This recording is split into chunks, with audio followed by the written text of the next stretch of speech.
Welcome to the program. I'm Jeff Schechtman. We are today 10 years out from the collapse of Lehman Brothers and the beginning of the worst financial meltdown since the Great Depression.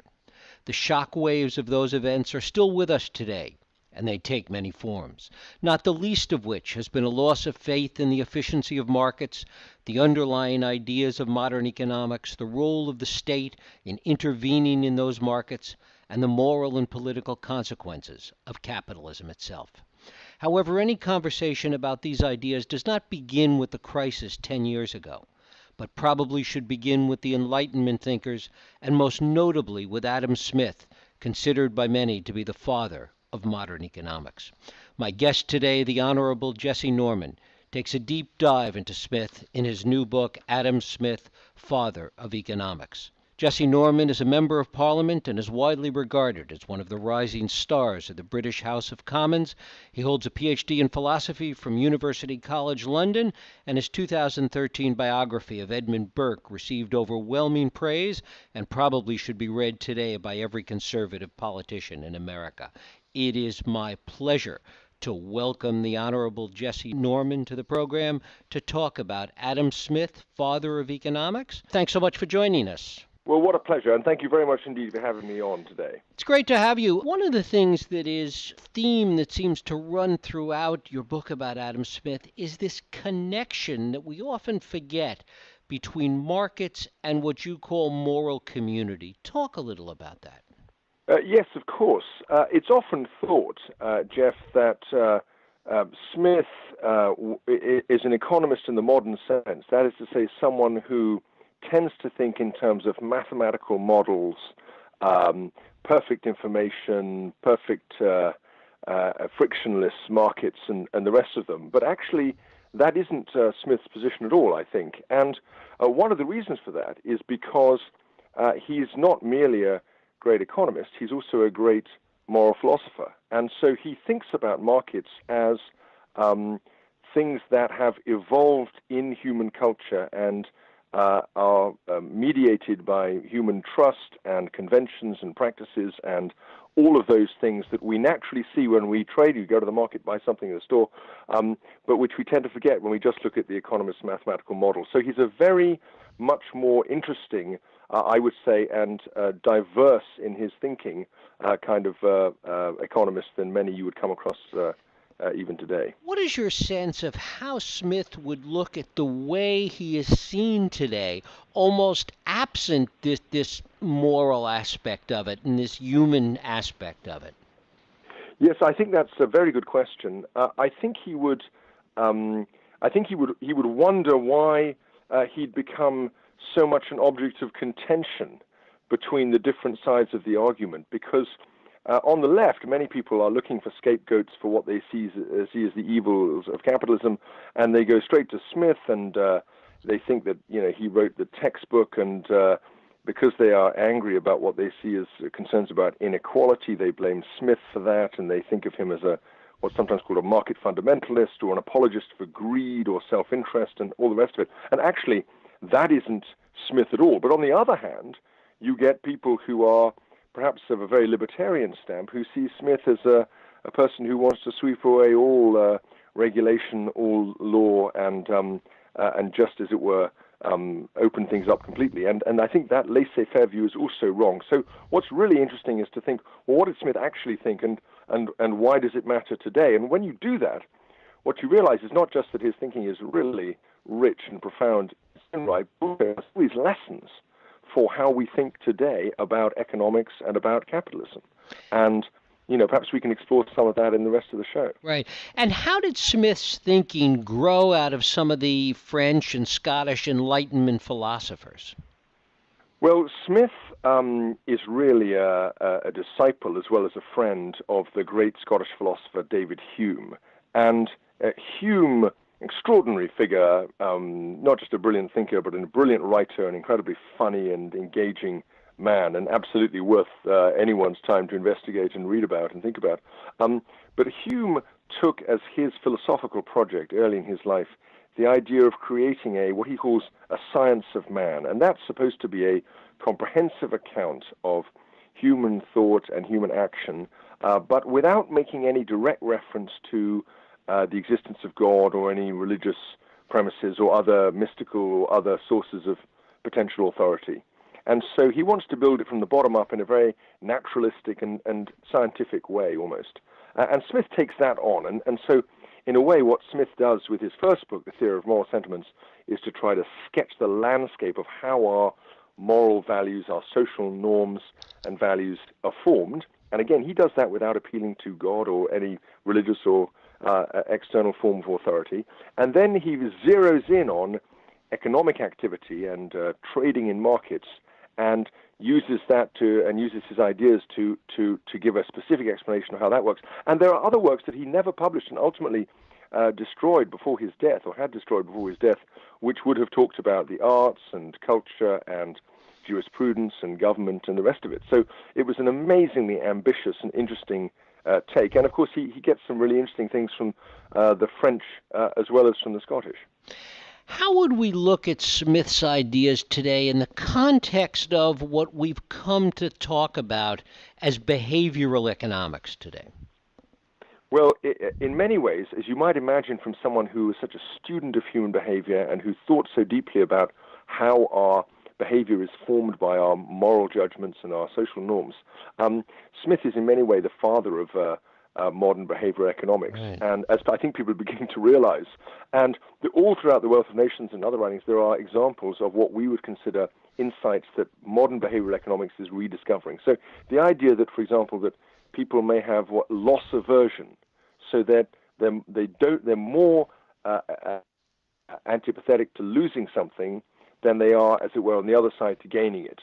Normally in conventional economics, it's sometimes thought that people have as it were, just as much desire to have something as they have desire not to lose it. And actually, that's not true. It turns out when you ask people, they're roughly twice as keen not to lose something they have than they are to gain something they don't have. And Smith understands that. And he also understands this kind of enormous prejudice that people have for things that are near to them and not far away, even when you can be sure that, as it were, the faraway thing is worth the same economically. People still have an irrational preference for the present, and or an economically irrational preference to the present. And that's a piece of behavioral economics that we're rediscovering. It's in Smith, and it's a framing effects. And one very interesting example lies at the center of his theory. So he thinks of people as competition is coming out of a natural desire that people have to do better for themselves, and in particular to emulate and admire the rich and the powerful.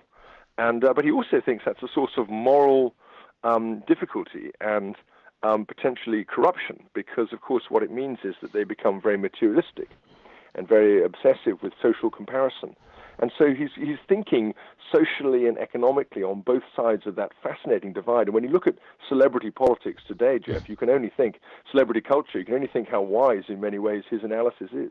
How did his ideas get so misrepresented over time? How did it get so far away from some of these behavioral ideas that we've been talking about?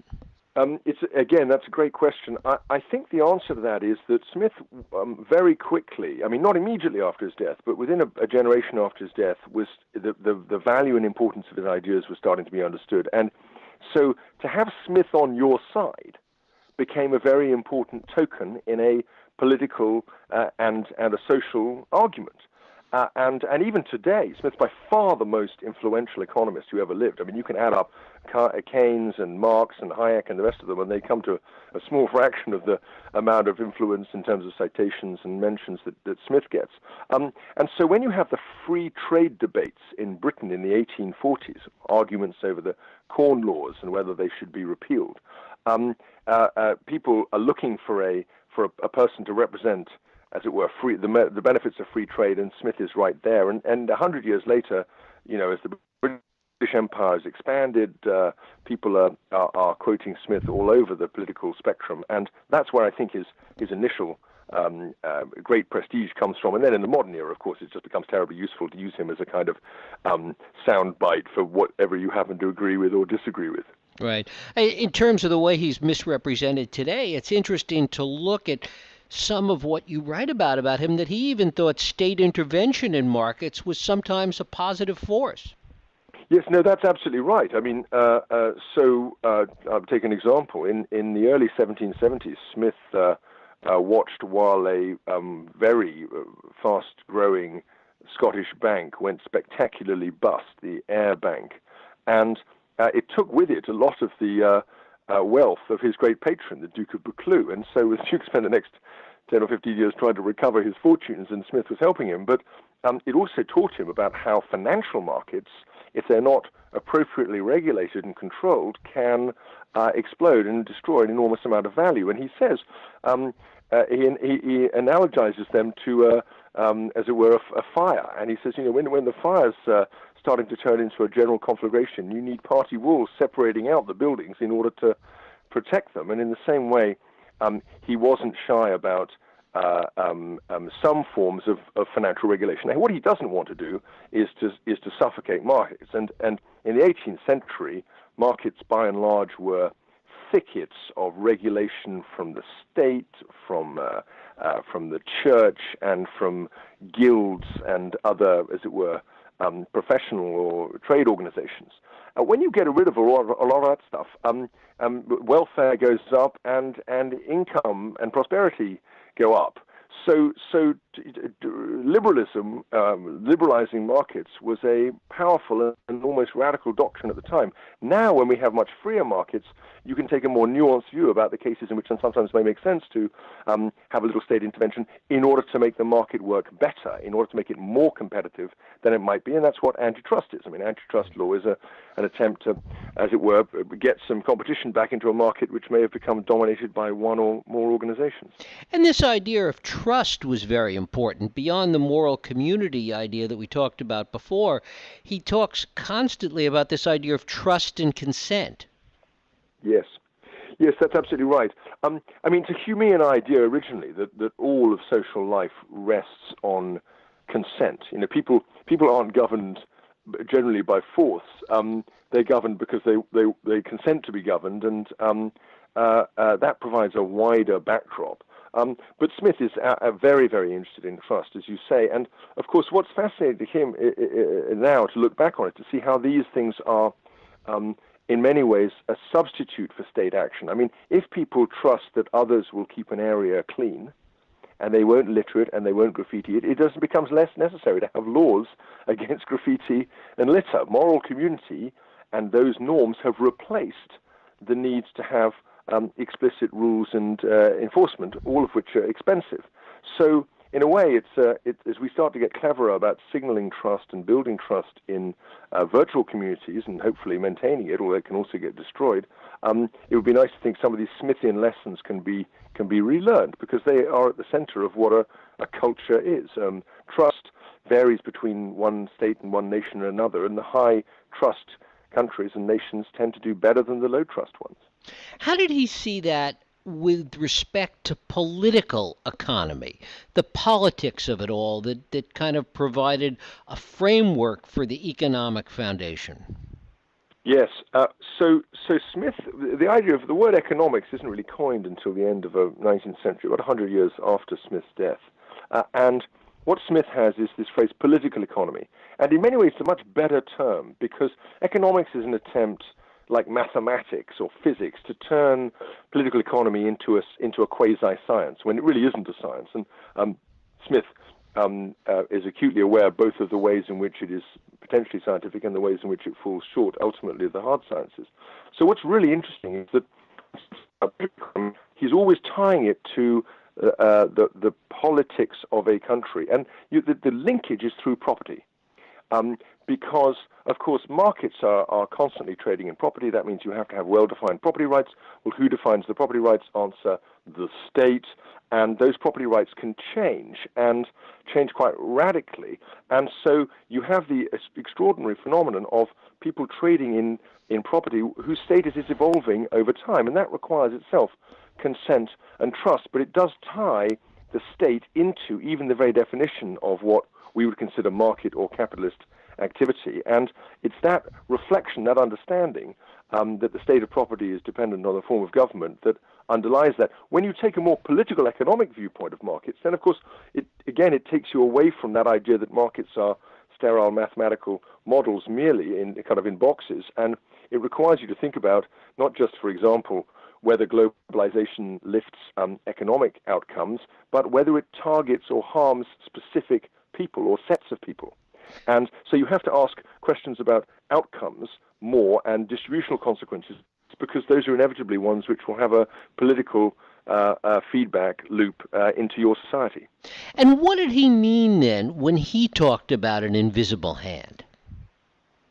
So the invisible hand is a phrase that's only used once in the Wealth of Nations, and it's become incredibly popular because it's such a brilliant phrase. And it is key to Smith's thinking, because what it refers to, as we interpret it, is this idea that you can get market outcomes which no one intended when they started to trade, and which are generally beneficial. So there's that famous story about after the wall comes down in Eastern Europe, and someone from Russia goes to New York and says, well, I noticed that the food markets work very well. Tell me, who is the commissar in charge of bread? And New York says, well, we don't have any commissars in charge of bread. We just have people who make bread and people who sell it. And the system creates this amazing, miraculous aggregate outcomes that it doesn't cost very much, and it's very widely available in an astonishing range of different types. And so that's a kind of example of what happens when the benefits of the invisible hand are misunderstood. And it also explains and shows how it's an argument made by Hayek later, but it's an argument that Smith anticipates, which is that no governing person or state could ever replicate the infinite variety and flexibility and dynamism of a functioning market economy. How would he have viewed global markets today and the diversity that's inherent in those markets? I think he would have been dazzled and amazed by how markets have grown, and he would be, I think, delighted by the effect that they've had. I mean, the effect of the globalization, and in particular the mobile telephone and other related technologies, has been to lift the incomes of the least well-off countries in the world faster than at any point in history, and much faster than any point in history. It's been astonishing, and of course China and Chinese enrichment is an important part of that. So I think Smith would be delighted and amazed by that and pleased by that equalizing effect. I think he'd be worried about some of the aspects of it. I mean, for example, one of the things that you do see increasingly is that the very brightest and most energetic people in particular countries tend to get, naturally, as they did to found America in the 17th, 18th, and 19th centuries, they tend to go where the opportunity is. And that's fine and dandy, but it does mean that there's greater inequality between states, because many of those states are unable to succeed because of the talent drain that comes out of them. So that's not, as it were, the end of the story by any means, but it's the kind of phenomenon which Smith, who has a view of natural liberty, which is a very egalitarian one, would worry about. Don't forget, in Smith's system, you can't pass as it were, your property down to your firstborn. There's no primogeniture, and markets are competitive, so you can't build up great surpluses in markets, and there's a potential for significant taxation, and he thinks that workers' rights should be given a proper airing as well, or claims, when the masters try to gang up on the workers should be given some support.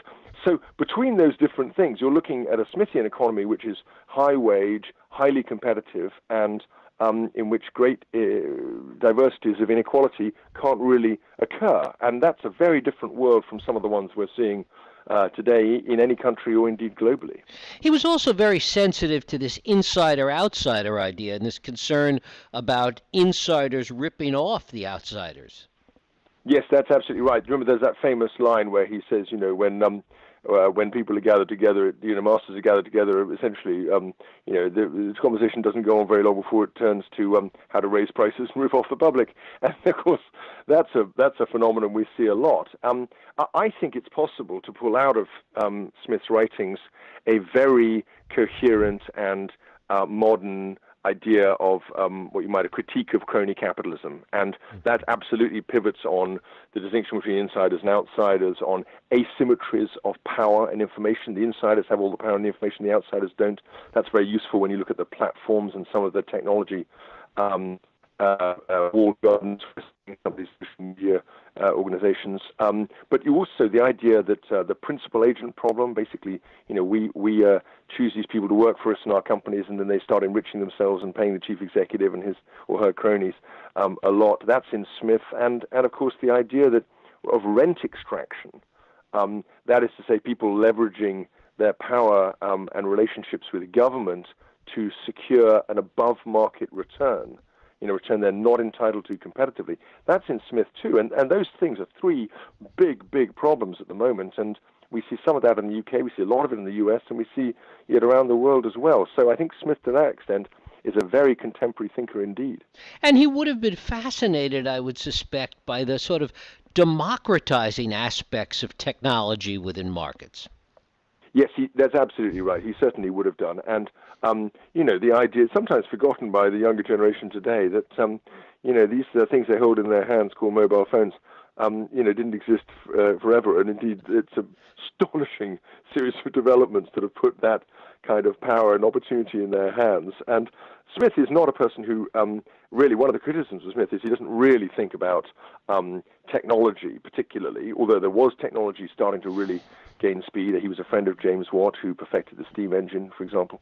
And he doesn't really think about technology very deeply, and he doesn't think about industrialization very, very deeply. And the contrast there is with Alexander Hamilton, who thinks, who takes the wealth of nations, but then puts his own amazingly fertile and imaginative mind to it when he thinks about his report on manufacturers, and kind of anticipates not just an industrial economy in America when one didn't really exist, but also how that's going to be financed and what its relationship is going to have to be to the state. And that, again, is an astonishing intellectual achievement that we sometimes forget. So Smith doesn't really have those aspects of what we would think of as the full picture, but he certainly would be very interested in the power that has been placed in the consumer's hands by technology and by change and evolution in markets.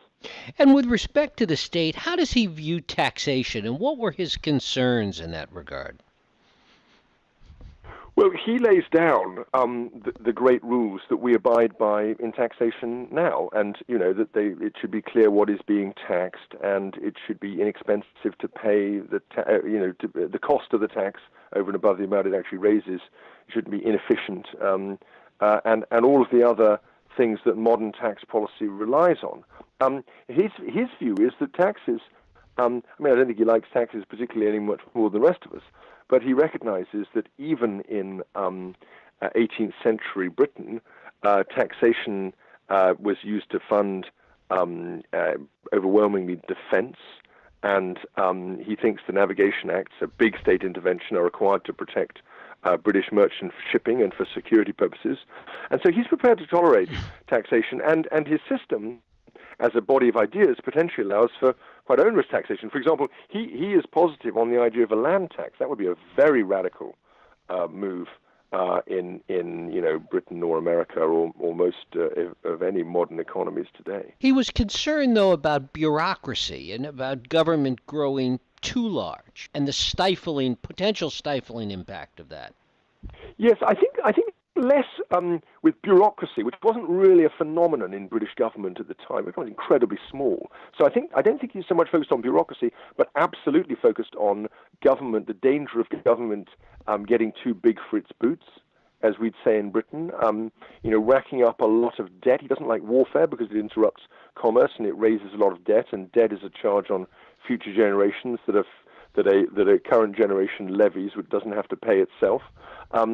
And he very much dislikes it when government gets too close to business. And the classic example there in his own era was, of course, the East India Company, which was, running a large chunk of the first British Empire in India, and was acting as a mini state in its own right. I mean, it was levying taxes, and it was gathering and managing markets, and it had its own private army, and so it's that very ambiguous and potentially corrupting relationship between the multinational business generally, but multinational business in that case, and the state that he thinks is potentially highly corrupting and needs to be counteracted by vigorously functioning markets.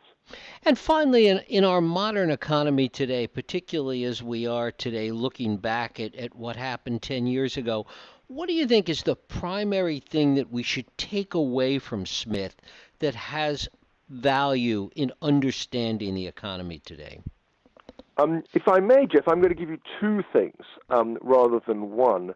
The first is that Smith doesn't have a one-size-fits-all theory of markets, and when we step away from that view, we can analyze markets individually in their own terms, and that I think is much more productive. So there's a big difference between what one might call haircuts and hamburger markets, where you buy a hamburger, you eat it, and then the following week you might buy another hamburger and you eat that, and you pay a price that's set in the market, and that's it.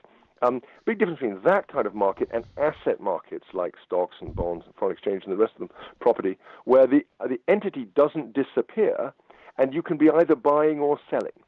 And it's only when you realize those kinds of distinctions, and one can get much more detailed in the different kinds of distinctions, that you realize that actually to think of one in terms of the other is a terrible mistake, because asset markets massively are prone to overshooting and to ultimately, therefore, to the economics of boom and bust. That's the first thing I think Smith gives you, the requirement to think through what is actually happening in a market, how does it work, and what are its potentially negative economic, social, political consequences.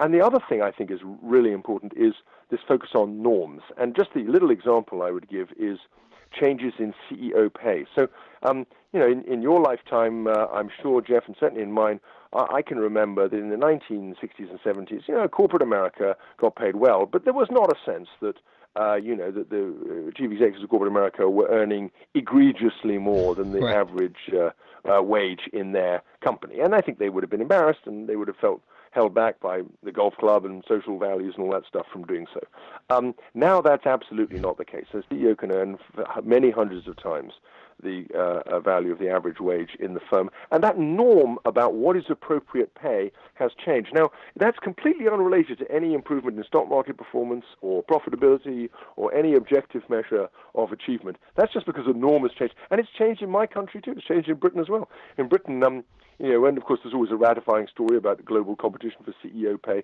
and CEOs, but of course they tend to get promoted from inside the firm, so that argument doesn't really work. But again, pay has gone up enormously, and for no very evident reason, and completely unrelated to performance.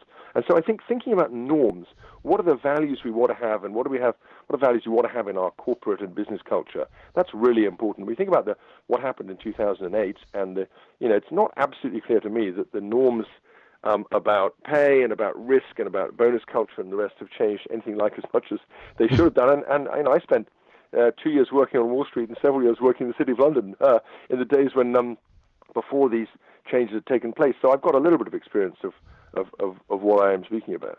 The Right Honorable Jesse Norman. His book is Adam Smith, Father of Economics, just out from Basic Books. I thank you so much for spending time with us today. It's been an absolute pleasure. Thank you very much indeed, Jeff. Thank you.